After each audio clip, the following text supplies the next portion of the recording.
Hello everyone, welcome back to our channel Kashmir Food Fusion. Click on the subscribe button here to subscribe to our channel and press the bell icon button to remain updated.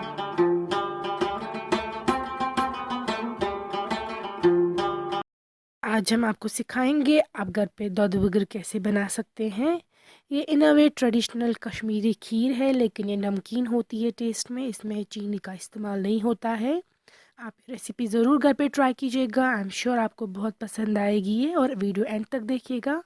Ingredients में हमने use किया है यहाँ पे rice या तमुल, हमने आधा kilo लिया है या 2 कप। हमने पहले इसको ओवरनाइट भिगोया था, लेकिन भिगोने से पहले इसको थोड़ा सा क्रश करना है मिक्सर ग्राइंडर में।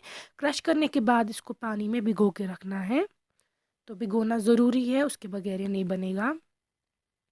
फिर हमने यहाँ पे यूज़ किया है मिल्क या दूध 1 लीटर तक, सॉल्ट, नून, क्यूमिन सीड्स, ज़्यूर। तो अब हमने लिया है 2 कप राइस का तमुल, और उसके लिए हमने 12 कप लिया है पानी। आप सेम मेजरिंग कप लेंगे, जिस कप से आप राइस लेंगे उसी से आप पानी भी लेंगे। तो 2 कप राइस के लिए हमने 12 कप पानी लिया है और उसको उबालने के लिए रख दिया है।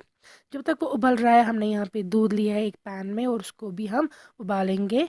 हमें बॉइलिंग मिल्क ही ऐड करना है या गर्म मिल्क ही ऐड करना है, ठंडा मिल्क बिल्कुल ऐड नहीं करना है। अगर आपने ठंडा दूध ऐड कर दिया तो वो फट सकता है। यहाँ पे देखिए ये उबल रहा है। अब हम राइस को इस तरीके से मिक्स करेंगे विद लैडल, और इसमें डाल देंगे आप नमक 2 छोटी चम्मच या टेस्ट के अकॉर्डिंग। वाटर रिड्यूस कराना है इसका, तो लिड से कवर करके आप कर सकते हैं। लिड ओपन करने के बाद आप देख सकते हैं यहाँ पे पानी कितना रिड्यूस हो चुका है। अब आप ये लैडल या वुडन स्पैटुला लेंगे और उससे क्रश करेंगे फिर से राइस को, तमुल या बत। इससे आप इसको क्रश करेंगे ताकि ये पूरा सॉफ्ट हो जाए, ब्रेक हो जाए। जैसा कि मैं बोल चुकी हूँ, ये इन अ वे खीर का ही प्रोसीजर होता है, लेकिन इसमें नमक जाता है।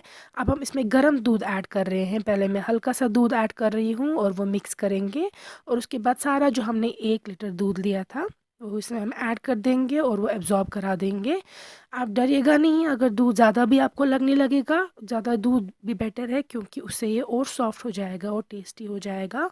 तो दूध की क्वांटिटी अगर आपको ज़्यादा लगेगी, इट्स ओके। ये देखिए हमने दूध सारा इसमें ऐड कर दिया, लेकिन गरम या बॉइल्ड।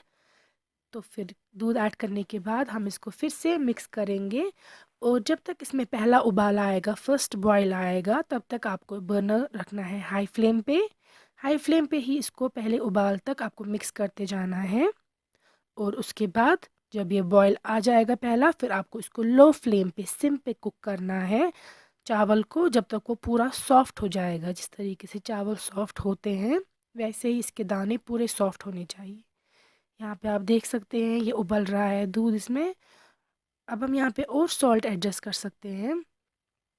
आप इन बिटवीन चेक कर सकते हैं, इसका टेस्ट और सॉल्ट अकॉर्डिंगली एडजस्ट कर सकते हैं। यहाँ पे आप देखिए मैं फिर से क्रश कर रही हूँ इसको, और अब सारा दूध जो है वो एब्जॉर्ब हो चुका है। इस स्टेज पे हम डाल देंगे इसमें ज़ीरा या ज़्यूर। हम 2 बड़ी चम्मच डाल देंगे, या अगर आप कम पसंद करते हैं कम ऐड कीजिए या ज़्यादा, depending upon your own choice. तो हम इसमें ज़ीरा ऐड कर देंगे। ज़ीरा ऐड करने के बाद हम यहाँ पे फिर से सॉल्ट ऐड एडजस्ट कर रहे हैं, क्योंकि salt according to our own taste कम था।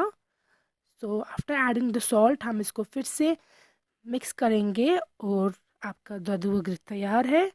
आप ये रेसिपी ज़रूर ट्राई कीजिएगा। ये बच्चों को बहुत पसंद आती है, बड़ों को भी पसंद आती है, because it gives a different kind of flavour. ये सॉल्टी होता है लेकिन काफ़ी टेस्टी होता है। आप ज़रूर हमें इस फीडबैक सेंड कीजिएगा फेसबुक और इंस्टाग्राम पेज पे हमारे कश्मीर फूड फ्यूजन, और नीचे कमेंट्स में लिखिएगा आपको ये रेसिपी कैसी लगी। Thank you for